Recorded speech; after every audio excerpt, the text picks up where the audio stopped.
দেশের ক্ষুদে ফুটবলারদের বিশ্বকাপ খেলার স্বপ্ন দেখার আহ্বান জানিয়েছেন প্রধানমন্ত্রী তারেক রহমান। রাজধানীর আর্মি স্টেডিয়ামে প্রাথমিক বিদ্যালয়ে গোল্ড কাপ টুর্নামেন্টের ফাইনাল খেলার পুরস্কার বিতরণী অনুষ্ঠানে এই আহ্বান জানান তিনি। বলেন, আগামী বছর থেকে মাধ্যমিক পর্যায়ে চালু হবে গোল্ড কাপ টুর্নামেন্ট।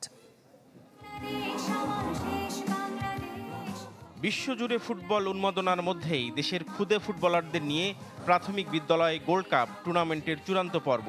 দীর্ঘ ২.৫ মাসের বাছাই পর্ব শেষে সেরা ৪টি সরকারি প্রাথমিক বিদ্যালয় মুখোমুখি শিরোপা নির্ধারণী লড়াইয়ে।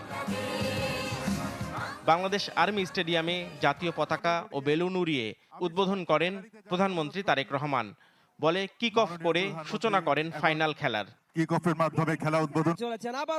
বালিকা বিভাগে ময়মনসিংহের নান্দাইল উপজেলার আচারগাঁও সরকারি প্রাথমিক বিদ্যালয়কে ৪-২ গোলে হারিয়ে চ্যাম্পিয়ন হন পাবনার সাথিয়ার জোরগাছা ইউনাইটেড সরকারি প্রাথমিক বিদ্যালয়। এর আগে বালক বিভাগের শিরোপা নির্ধারণী ম্যাচে ময়মনসিংহের ত্রিশালের দরিরামপুর মডেল সরকারি প্রাথমিক বিদ্যালয়কে ১-০ গোলে পরাজিত করে শিরোপা জিতে নেয় বরিশালের বাকেরগঞ্জের দারিয়াল মিয়া সরকারি প্রাথমিক বিদ্যালয়। পুরস্কার বিতরণী অনুষ্ঠানে প্রধানমন্ত্রী বলেন, শুধু এই টুর্নামেন্টই নয়, ভবিষ্যতে বিশ্বকাপের মঞ্চেও খেলতে হবে। তাগিদ দেন মেসি, রোনালদো, এমবাপ্পের মতো ফুটবলার হিসেবে নিজেদেরকে গড়ে তোলার।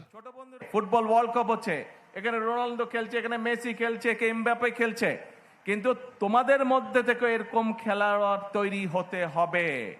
আমরা এইম করছি যে অলিম্পিকে আমরা যাই ঠিকই, কিন্তু অলিম্পিকে যাতে আমাদের রেজাল্ট আরো ভালো হয়, সেই জন্য এর মধ্যে আমরা প্ল্যান প্রোগ্রাম অলরেডি নিয়েছি।